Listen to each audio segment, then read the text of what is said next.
US, Israel ఇరాన్పై దాడి చేయడము, Iran Gulf దేశాలపైన base క్యాంపుల మీద దాడి చేయడము, హర్మూజ్ జలసంధి మీద సంబంధించి మనకి రావాల్సిన క్రూడ్ ఆయిల్ వస్తుందా రాదా అనేటువంటి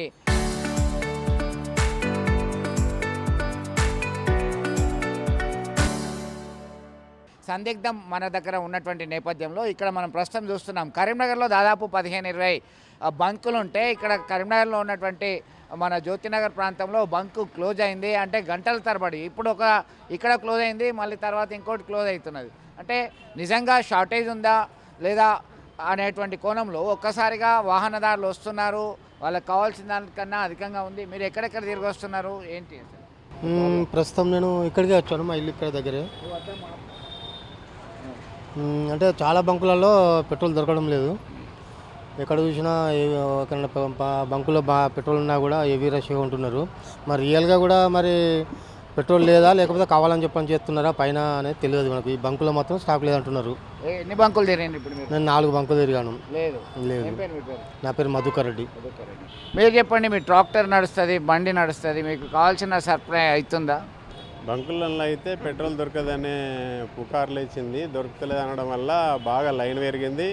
లైన్లో గంటల కొద్ది నిలిచినట్టు అవుతుంది. కొన్ని బంకులేమో క్రెడిట్ ఇస్తలేరు అని చెప్పి బంద్ చేసినామంటారు. కొన్ని ఏమో ఇక మూసేయడం జరిగింది, పెట్రోల్ డీజిల్ లేదని. ఇక ఉన్న కాడనేమో లైన్లు కట్టి గంటల తరబడి వెయిటింగ్ చేయవలసి వస్తుంది. కానీ రాష్ట్ర ప్రభుత్వం, కేంద్ర ప్రభుత్వాలేమో ఇదంతా ఉత్త పుకారే వదంతా అంటుంది. మరి వదంతా అంటే ఇక్కడ బంకు మరి ఇక్కడ లేదు కదా, ఇది నిజం కదా? మరి అబద్ధంగా ఉత్తగానే మూసేయరు కదా, లేకనే మూసేసారు కదా. వాళ్ళేమో పైసలు కట్టినో అత్తలేదు అంటారు. మరి మధ్యలో ఆపుతారా, లేకుంటే అక్కడ నుండి అత్తలేదా, లేకుంటే రాజకీయ నాయకులే ఉత్తగానే ఇదంతా జనాలు చేస్తుర్రు అంటుర్రా? ఇది నిజమా? మరి నిజంగా ఆగిపోయిందా? ఆగిపోతేనే కదా మనకైతే రాదు. ఇక్కడ వచ్చినాక మనం ఎందుకు తీసుకోము? ఇక్కడ వచ్చినాక ఎందుకు ఓపెన్ ఉండదు? లేకనే ఇది బంద్ అయింది, పెట్రోల్ డీజిల్ లేకనే బంద్ అయింది. మనం భయపడద్దు, జనాలు పుకారు ఇదంతా వదంతులు అని కేంద్ర రాష్ట్ర ప్రభుత్వాలేమో వస్తుంది, మనకి బాధ లేదని చెప్తారు. మరి ఇట్లనే కంటిన్యూ యుద్ధం ఇట్లనే కంటిన్యూ అయితే ఇంకా ఘోరమైన పరిస్థితి వస్తుంది. ఇంకొకటి ఏంటంటే ఇప్పుడు ఇంతకుముందు పెట్రోల్ బంక్ వాళ్ళకు ఎవరైతే సప్లై చేసే వాళ్ళు ఉద్ధరించేదట. ఇప్పుడైతే యుద్ధం స్టార్ట్ అయిందో ఇదే అవకాశంగా తీసుకొని వాళ్ళు ఏమేమి పెండింగ్ పేమెంట్లు ఉన్నాయో మొత్తం వసూలు చేసి క్యాష్ అయితేనే మేము ఇస్తాము. ఆల్రెడీ క్యాష్ కూడా కట్టి ఉన్నారు, దానికి సంబంధించిన ఆధారాలు కూడా మనకు చూపించింది. అంటే మనకేం తెలుస్తుంది, మామూలుగా యూట్యూబ్లో చూస్తున్నాం కాబట్టి మనం అదే నిజమని మనం అనుకుంటాం. మరి మొత్తం మీద పుకార్లు షికార్లు లేస్తున్నాయని చెప్పేసి అనుకోవడం ఒకవైపు అవుతున్నది. మరి దాదాపు కరీంనగర్లో ఉన్నటువంటి 15 బంకుల్లో దాదాపు 5 బంకులు క్లోజ్ అయ్యాయి. అంటే రొటీన్గా అవుతుంది. ఒకసారి ఒక బంకులో మనకి పెట్రోల్ స్టాక్ అయిపోతే పక్కన ఉన్నటువంటి బంకు మీద ఇంపాక్ట్ ఉంటుంది.